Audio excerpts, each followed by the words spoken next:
Junie B. Jones and the Stupid, Smelly Bus by Barbara Parks. Chapter 1. Meeting Mrs. My name is Junie B. Jones. The B stands for Beatrice, except I don't like Beatrice. I just like B, and that's all. I'm almost 6 years old. Almost 6 is when you get to go to kindergarten. Kindergarten is where you go to meet new friends and not watch TV. My kindergarten is the afternoon kind. Today was my first day of school. I'd been to my room before, though. Last week, Mother took me there to meet my teacher.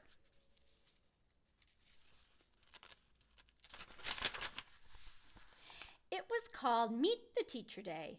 My teacher was decorating the bulletin board with the letters of the alphabet. I already know all those letters, I said. I can sing them, except I don't feel like it right now. My teacher shook my hand, only our hands didn't fit together that good. Her name was Mrs. I can't remember the rest of it. Mrs. said I looked cute. I know it, I said. That's because I have on my new shoes. I held my foot way high in the air. See how shiny they are? Before I put them on, I licked them. And guess what else? I said, this is my bestest hat. Grandpa Miller bought it for me. See the devil horns sticking out of the sides? Here she is.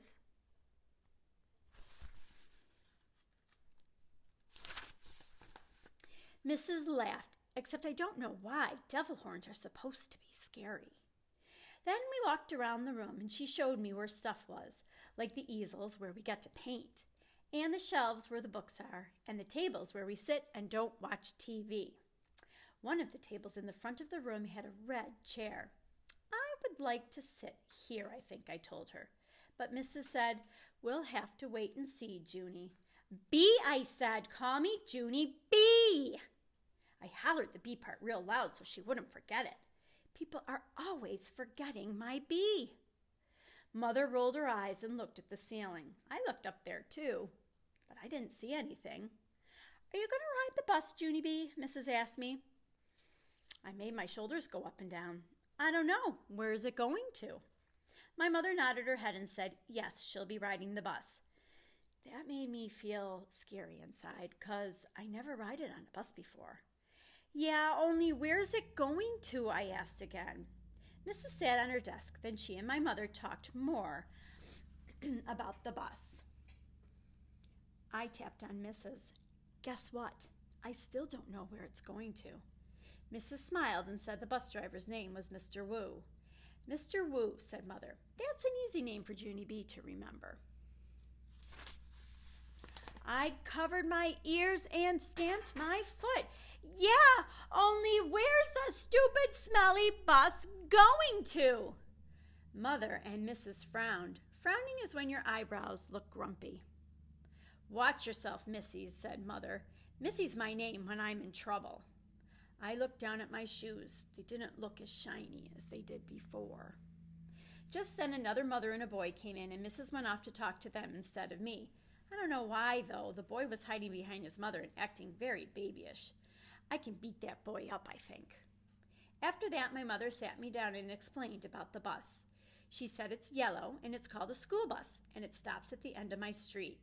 Then I get on it and sit down, and it takes me to school.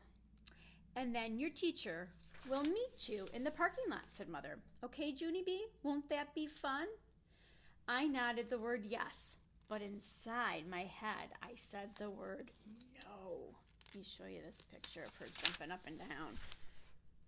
She is not happy. Chapter 2, Feeling Squeezy. I stayed scared about the bus for a whole week. And last night when my mother tucked me into bed, I still felt sickish about it. Guess what? I said. I don't think I want to ride that school bus to kindergarten tomorrow.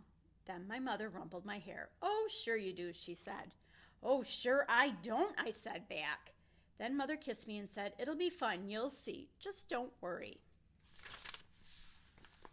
I did, though. I worried very much, and I didn't sleep so good either. And this morning I felt very droopy when I got up, and my stomach was squeezy, and I couldn't eat my cereal.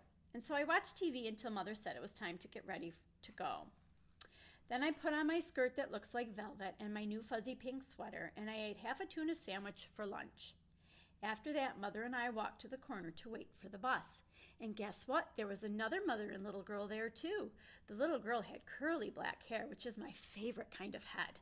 I didn't say hello to her though, 'cause she was from a different street, that's why. Then finally this big yellow bus came around the corner and the brakes screeched very loud and I had to cover my ears. Then the door opened and the bus driver said, "Hi, I'm Mr. Wu. Hop on." There they are, waiting for the bus.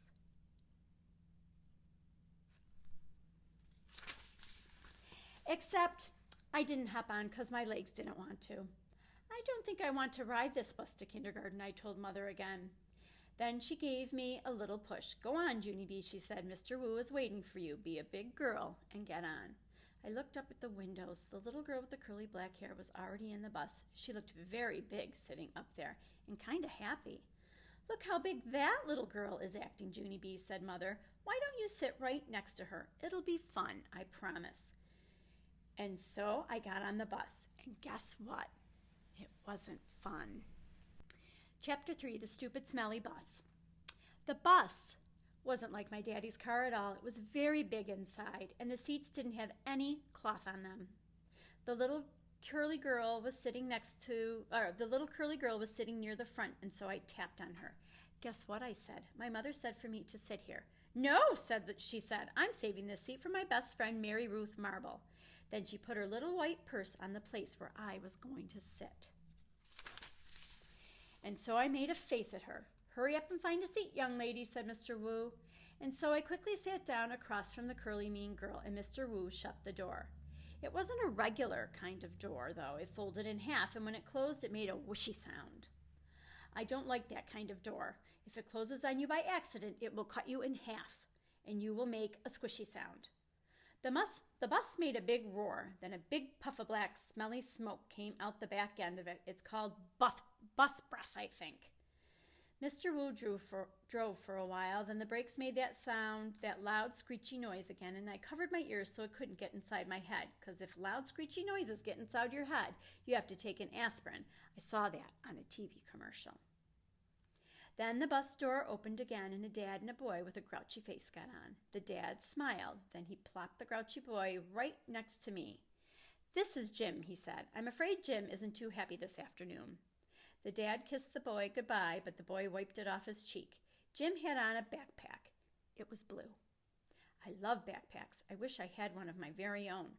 One time I found a red one in a trash can, but it had a little bit of gushy on it, and Mommy said no. Jack's backpack had lots of zippers. I touched each one of them. 1, 2, 3, 4, I counted. Then I unzipped one. "Hey, don't!" yelled Jim.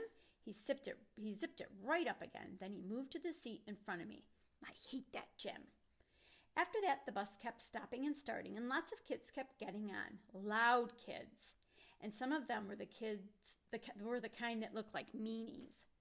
Then the bus began getting very noisy and hot inside, and the sun kept shining down on me and my fuzzy hot sweater. And here's another hot thing. I couldn't roll down my window because it didn't have a handle. And so I just kept on getting hotter and hotter. And it smelled in the bus too. The bus smelled like an egg salad sandwich. "I want to get off here," I said right out loud. But nobody heard me. I hated it in this stupid smelly bus. Then my eyes got a little bit wet. I wasn't crying, though, because I'm not a baby, that's why. After that, my nose started running. Only the bus didn't have a glove compartment, which is where you keep the travel tissues, of course, and so I had to wipe my nose on my fuzzy pink sweater sleeve. Then I stayed on the bus for about an hour or 3 until finally I saw a flagpole and a playground. That meant we were at kindergarten. Then Mr. Wu drove the bus into the parking lot and stopped. I jumped very fast because all I wanted to do was get off that stupid smelly thing. Only guess what? That Jim pushed right in front of me, and the curly mean girl did too, and then people started squishing me real tight, and so I pushed them away and they pushed me right back. That's when I fell down. and a big foot stepped on my skirt that looks like velvet. "Stop it," I yelled. Then Mr. Wu hollered, "Hey, hey, hey," and he picked me up and helped me off the bus. Mrs. was waiting for me just like my mother said. "Hi, I'm glad to see you," she called. Then I ran over to her and I showed her the big footprint on my skirt that looks like velvet. "Yeah, only look what happened. I got stepped on and so now I'm soiled." There they are trying to get off the bus. Mrs. brushed it. "Don't worry, Junie," she said. "It'll come off." After that, I just folded my arms and made a frown. 'Cause guess what? She forgot my B again. Chapter 4, Me and Lucille and Some Other Kids. Some of the other bus kids turned out to be in my class too. One of them was that Jim I hate. Mrs. made us line up, then we followed her to our room. Its name is room 9. There were other kids waiting by the door. When Mrs. unlocked it, everyone squeezed in, all at once. That Jim stepped on my new shoe. He made a scratch mark on my shiny shoe. The kind of scratch that licking won't fix. "Hey, watch it, you dumb Jim," I hollered at him. Mrs. bent down next to me. "Let's try to use our quiet voice while we're in school," she said. I nodded nicely. "I hate that Jim," I said in my quiet voice. After that, Mrs. clapped her hands together very loud. "I want everyone to find a chair and sit down as fast as you can," she said. That's when I ran to the table with the red chair. Only guess what? There was already someone sitting there, a girl with little red fingernails. And so I tapped on her and said, "I would like to sit there, I think." "No," she said, "I am." "Yeah, only I already picked that chair out," I told her. "Ask my mother if you don't believe me." But the girl just shook her head no. And then Mrs. clapped her loud hands again and said, "Please find a seat." And so then I had to quick sit down in a stupid yellow chair, the same stupid color as the stupid yellow bus. After that, Mrs. walked to a big closet in the back of the room. It's called the supply closet. She got out boxes of new pointy crayons and some white circles. Then she passed them out, and we had to print our names on the circles and pin them to our fronts. It was our first work. "If you need help spelling your name, raise your hand," said Mrs. I raised my hand. "I don't need help," I told her. "Grandma Miller says I print beautifully." I used red, but then a mistake happened. I made Junie too big, and there wasn't any room left for my B. And so I had to squish it very tiny at the bottom. "I hate this stupid dumb circle," I hollered. Mrs. made a shh sound and gave me a new one. "Thank you," I said nicely. "Grandma Miller says I print beautifully." The girl with the little red fingernails was faster than me. She showed me her circle and pointed to her letters. Lucille. That spells Lucille, she said. "I like that name of Lucille," I said.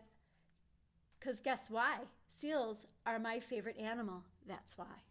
Then Mrs. passed out drawing paper and we drew pictures of our family. Mrs. put a happy face sticker on mine. It was very good, except I made my father too teeny and Mother's hair look like sticks. After that, Mrs. took our class on a walk around the school. Everyone had to find a buddy to walk with. My buddy was Lucille. We held hands. The boy I can beat up was right in front of us. His buddy was that Jim I hate. The first place we walked to is called the Media Center. My mother calls it a library. It's where the books are. And guess what? Books are my favorite thing in the whole world. "Hey, there's a jillion of them in here," I hollered, feeling very excited. "I think I love this place." The librarian bent down next to me. She said to use my quiet voice. "Yeah, only guess what? Right now I just like the kind of books with pictures, but Mother says when I get big I'm going to like the kind with just words and also stewed tomatoes." The boy I can beat up said, "Shh." I made a fist at him. Then he turned around. After that, we went to the cafeteria. The cafeteria is where kids eat lunch, except not when you're in kindergarten. I said, "It smells yummy in here, just like paschetti and meatballs." Then that Jim turned around and held his nose. "P.U., I smell you," he said. Lucille laughed very hard, and so I stopped holding her hand. The next place we went to was the nurse's office. It's very cute in that place. There are 2 little beds where you get to lie down, and 2 little blankets are the color of plaid. Our nurse doesn't look like a nurse. She doesn't wear white clothes and white shoes. Our nurse is just a regular color. Lucille raised her hand. My brother said that last year he came here and you let him take off his shoes and he got a drink of water in just his socks. That Jim turned around again. P-U, I spell your feet, he said to Lucille. This time Lucille stuck out her tongue at him.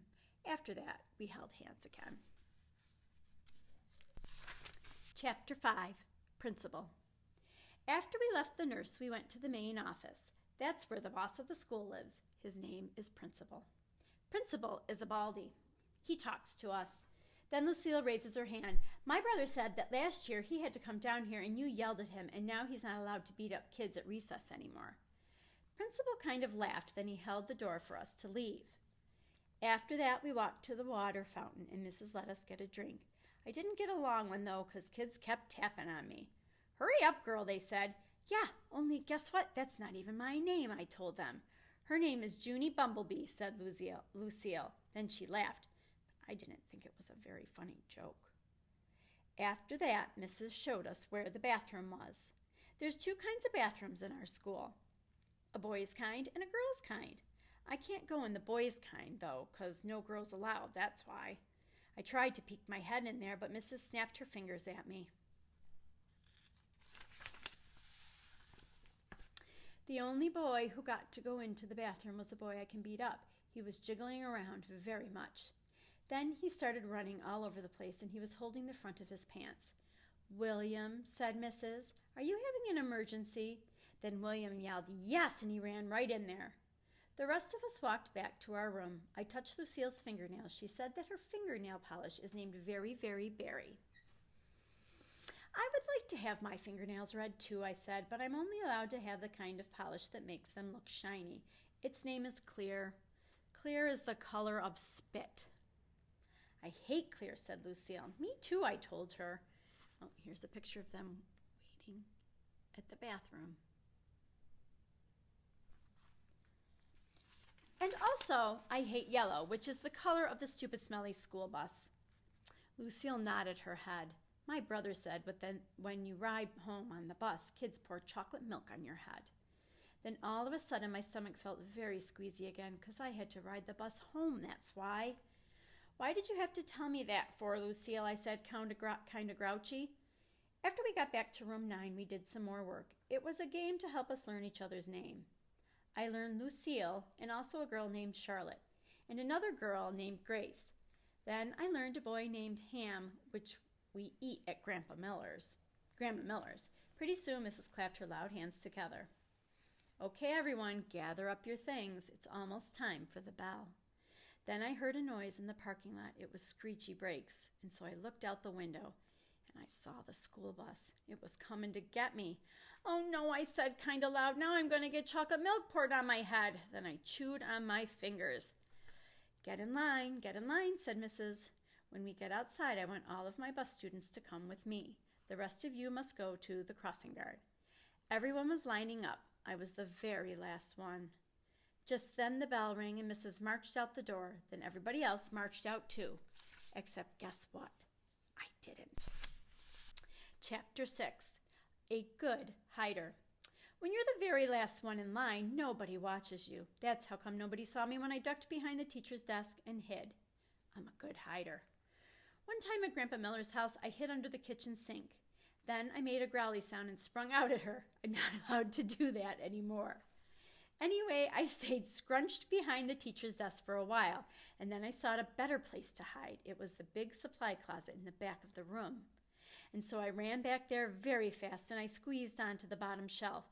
I squeezed right on top of the construction paper. Most of me was comfortable, except my head was sort of very tight, and my knees were all bended, like when I do somersaults. Here she is.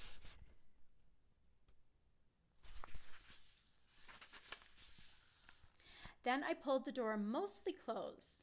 Don't shut it all the way, though, and I mean it, I said right out loud. I stayed real quiet for lots of minutes. Then I heard noises in the hall, and some feet came running into the room, big people's feet, I think. "What happened?" I heard someone ask. "One of my little girls is lost," said a voice that sounded like Mrs. "Her name is Junie B. Jones, and she didn't get on the bus, so now we've got to go out looking for her." Then I heard some keys jingle, and the feet went running out again, and then the door shut. I still didn't come out of my closet, though. When you're a good hider, you can't come out for a very, very long time. I just stayed there all bended up, and I told myself a story. Not an out loud story, I just told it inside my head. It was called The Little Hiding Girl. I made it up, and this is how it went. Once upon a time, there was a little hiding girl. She was in a secret spot where nobody could find her, except her head was very tight and her brain was squishing out. But she still didn't come out of her spot, or a smelly yellow monster would get her, and also some meanies with chocolate milk. The end. After that, I rested my eyes. Resting your eyes is what my grandpa does when he watches TV after dinner. Then he snores, and Grandma Miller says, "Go to bed, Frank." It's not the same thing as a nap, though, because naps are for babies, that's why. And anyway, I didn't snore, I just did a little drool. Then finally, when my eyes were done resting, they woke up. And so I came out of the closet and ran right to the window, and guess what? There weren't any cars in the parking lot, and no stupid smelly bus either. Whew! That's a relief, I said. A relief is when your stomach doesn't feel squeezy anymore. After that, I went back to the closet, because while I was hiding, I sniffed the smell of clay, that's why. And clay is my very favorite thing in the whole world. "Hey, I see it up there," I said. The clay was on the middle shelf. I stood on a chair to get it. It was blue and stiff, and so I had to roll it on the floor to make it soft and warm. Then I rolled it into a blue-orange. It was very beautiful, except it had some dirt and hair on it. After I was done, I went to the front of the room and sat down in my teacher's big chair. I like teacher's desk very much. The drawers are so big I could fit in one, I think. I opened up the top one. There were happy face stickers and rubber bands and also gold stars, which I love a very lot. I stuck one on my forehead. Then I found paper clips and red marking pens and new pencils with no points and scissors and travel tissues. And guess what else? Chalk, I said. Brand new chalk that's not even out of its little box yet. Then I stood up in my teacher's chair and clapped my hands very loud. "I want everyone to find a chair and sit down. Today we are going to learn some alphabet and some reading. And also, I will teach you how to make a blue-orange. But first, everyone has to watch me draw stuff." Then I went to the board and drew with my brand new chalk. I drew a bean with a carrot and some curly hair. Then I wrote some O's. O's are my best letter. After that, I bowed. "Thank you very much," I said. Now you may all go out for recess." I smiled. Except for not that gym. Chapter 7, Peeky Holes and Spying. After a while, I started to get a little bit thirsty. That's what happens when the chalk sprinkles get in your throat. "I would like a drink of water," I think I said. Then I put my hands on my hips. "Yeah, only what if somebody sees you at the water fountain? Then they might call the stupid smelly bus to come get you, and so you better not go." I stamped my foot. "Yeah, only I have to go, 'cause there's dumb chalk in my throat." Then all of a sudden I got a great idea. I pulled a chair over to the door and I peeked out the window at the top. I'm a good peeker. One time I peeked right into Grandpa Miller's mouth when he was sleeping, and I saw that dangly thing that hangs down in the back. I didn't touch it though, because I didn't have a little stick or anything, that's why. Anyway, I didn't see anybody in the hall, and so I opened the door a crack and I sniffed. Because when you sniff, you can smell if there's people around. I learned sniffing from my dog, Tickle. Dogs can smell everything. People can mostly just smell big smells like stink and flowers and dinner. "Nope, don't smell anyone," I said. Then I ran to the water fountain and I drank for a long time, and nobody tapped on me and said, "Hurry up, girl." After that, I stood on my tippy toes and I tippy-toed to the media center because I love that place, remember? The media center is kind of like a fort. The shelves are like walls and the books are sort of like bricks, and you can move some of them around and make peeky holes. Peeky holes are what you spy out of. Then if you see somebody coming, you can make your breath very quiet and they won't find you. I spied for a long time, but nobody came. The only people in the media center were just me and some fish. The fish were in a big glass tank. I waved at them in there. Then I stirred them with a pencil. I love fish very much. I eat them for dinner with coleslaw. Just then I saw my most favorite thing in the whole world. Its name is an electric pencil sharpener, and it was sitting right on the librarian's desk. "Hey," I said, very excited, "I think I know how to work that thing." Then I looked in the desk drawer, and guess what? There were lots of brand new pencils in there, and so I sharpened them. It was funner than anything because an electric pencil sharpener makes a nice noise, and you can make pencils as teeny as you want. You can just keep pushing them into the little hole, and they just keep on getting teenier and teenier. It doesn't work on crayons, though. I tried a red one. Then the pencil sharpener slowed way down, and then it made a roar sound, and after that, it didn't go anywhere. Just then I heard a noise. It was walking feet, and it made me scared inside because I didn't want anyone to find me, that's why. And so I squatted way down and looked through my peeky hole. There she is, looking through her peeky hole.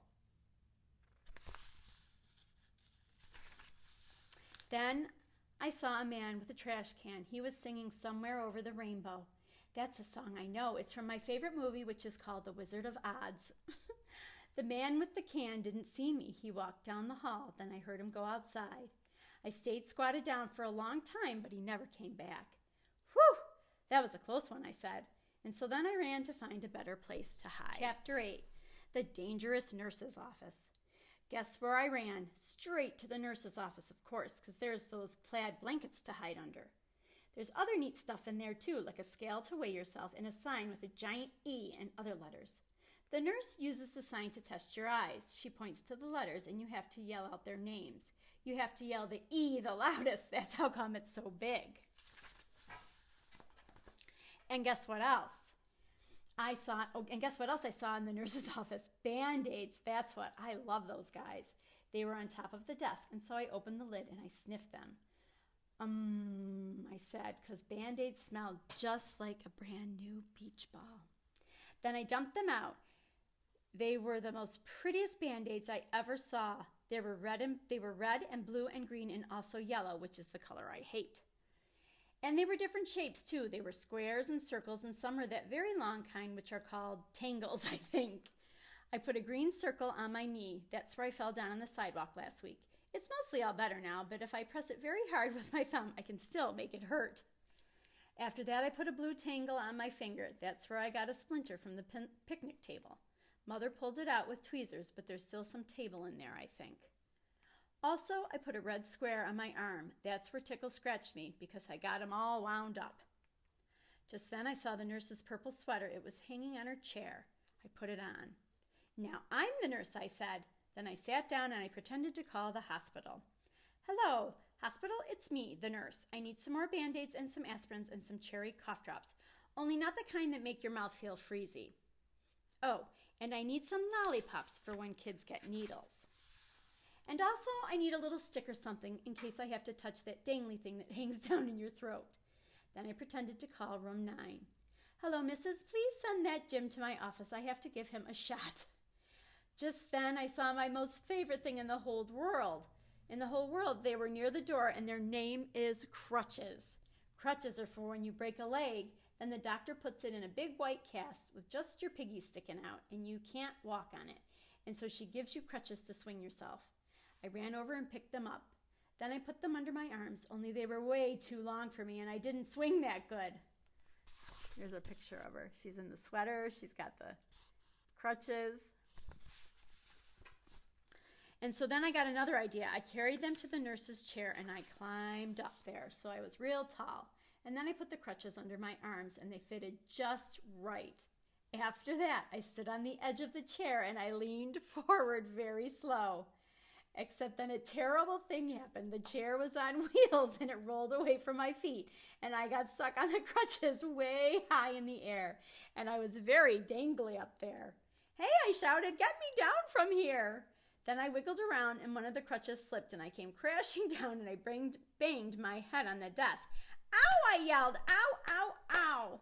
Then I picked up the phone again. "I quit this stupid job," I said, and then I ran out of there very fast, because the nurse's office is a dangerous place, and crutches aren't my favorite thing. Chapter 9, Zooming Speedy Fast. I like running inside the school. It's funner than running inside your house. In school, you can zoom with your arms out like a jet plane and you don't knock over the furniture. And also the head doesn't get broken off your mother's bird statue, which used to be a blue jay, I think. I zoomed straight to the cafeteria because there's a lot of tables to hide under in that place. Only when I tried to open the door, it was all locked up. And so then I ran to another room across the hall. Only that stupid door was locked too. Hey, who did all this dumb locking, I asked. Then I started jiggling up and down because I was having a little bit of a problem, that's why. The kind of problem that's called personal. And it's about going to the potty. And so all of a sudden I had to run down the hall speedy quick right to the girls' bathroom. Only guess what? When I got there, that stupid door wouldn't open either. And so I kicked it and I hanged on the handle because I weigh 37. Open up and I mean it, I yelled. But the door kept on staying shut.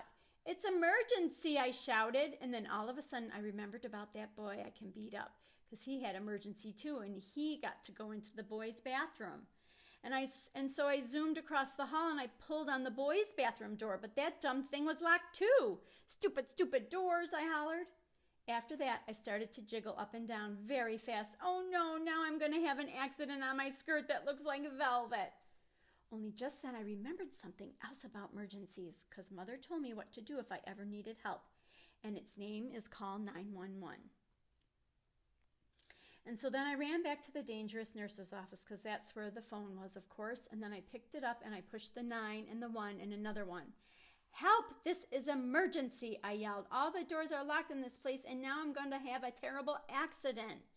Then I heard a voice on the other end. She said for me to calm down.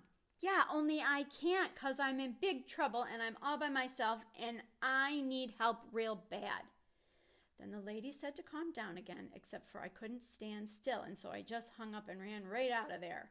And I just kept running and running until I got to the big doors at the end of the hall, and then I run right outside because maybe there might be a little toilet out there or something. Except I didn't see one. All I could hear was sirens. Loud sirens were all over the place, and they kept on getting closer and closer, and then a big green fire truck came zooming right around the corner, and a white police car, and a fast red ambulance, and guess what else? They turned right into the school parking lot. And so I stopped jiggling for a second, and I sniffed the air, only I couldn't smell any smoke. Then I heard a grouchy voice. Hey, hold it, Missy, it yelled.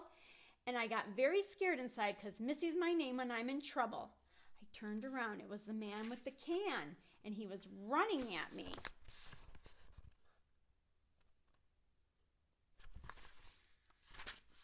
Hold it right there, he hollered again, and then I started to cry. Yeah, only that's the trouble. I can't hold it. I said I already holded it all I can, and now I'm having an emergency, and all the bathrooms are locked, and now I'm going to have an accident very quick.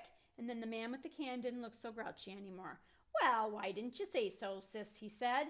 Then he pulled a big bunch of keys out of his pocket, and he grabbed my hand, and then him and me zoomed back into the school, speedy fast. Chapter 10. Me and that Grace.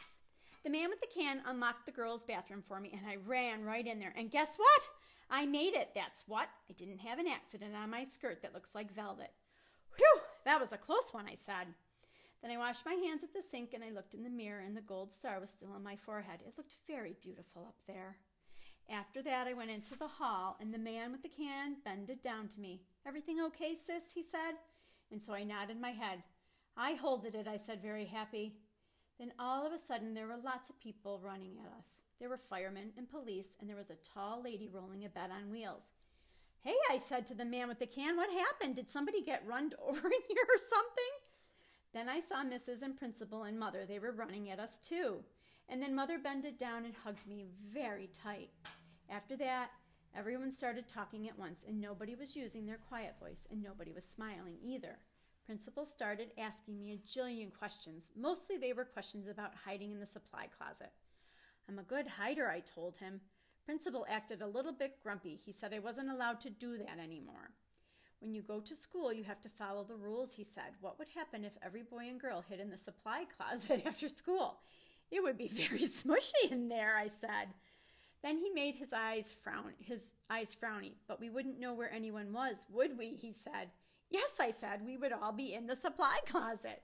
Then Principal looked up at the ceiling, and I looked up too, but I didn't see anything again.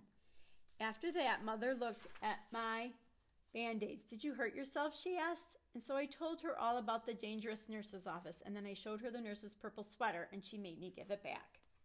After that, everybody started leaving, the firemen and the police, and also the tall lady with the bed. Then finally my mother got to take me home, and guess what? I didn't have to ride on the stupid smelly bus. Except the car wasn't that fun because Mother was grouchy at me.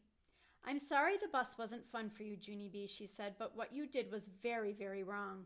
Didn't you see all the commotion you caused? You had a lot of people very scared. Here's a picture of her with the sweater on and the principal talking to her. Yes, but I didn't want chocolate milk poured on my head, I explained to her. That's not going to happen, growled Mother, and you can't just suddenly decide for yourself not to ride the bus. Hundreds of kids ride buses every day, and if they can do it, you can too. Then my eyes got wet again. Yeah, but there's meanies on that thing, I said, all sniffy. Then Mother stopped being so growly.